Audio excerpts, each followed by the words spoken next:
The first week of our Nourishing the Early Years program will start with Nourishing the Hearth. And when I think of nourishing the hearth, I mean it's kind of the foundation of the early childhood years, because the child is spending so much time in the home and in the home environment.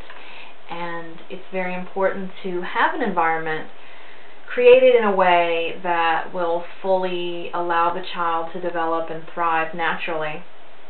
And there's a lot of information that we'll be covering in this session, but I just wanted to talk about a few ways that I bring this Nourishing the Hearth, or did bring Nourishing in the Hearth, in my own home, in my own family.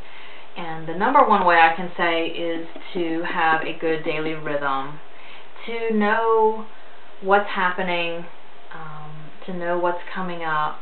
Not that you're structured or, every 15 minutes you're scheduled out, but it's very important that your child know what's coming next, and that every day is not totally different and they have no idea what to expect, or every night they're going to bed at a different time, so there's no set schedule.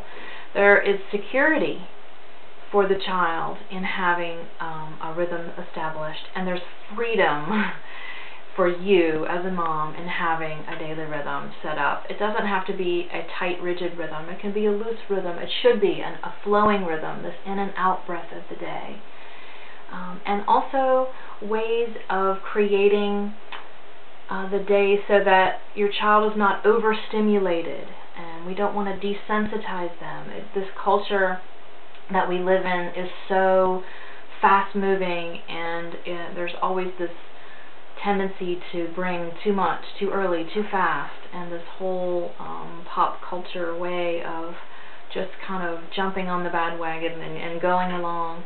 But a child needs time to just play spontaneously and just get involved in what they're doing without having to be interrupted every 5 or 10, 15 minutes to move on to another activity.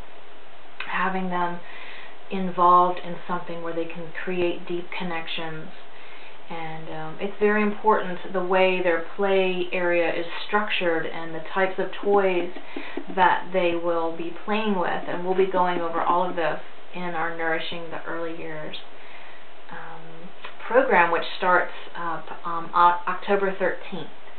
But I just wanted to kind of give you a few hints and tips into the Nourishing the Hearth piece, because it's something that we live every day. We're here with our child, and we're hoping to create the best environment so they can be happy and healthy, with healthy food and nourishment, and just have everything that they need.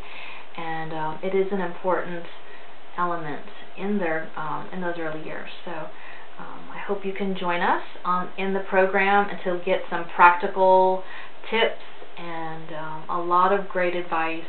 And we've got some fantastic bonuses that Jessica is offering, some very concrete worksheets and some tips and tricks, checklists and things like that you can take right back into your day and weave them in. So I hope to see you as one of the participants in the Nourishing the Early Years program.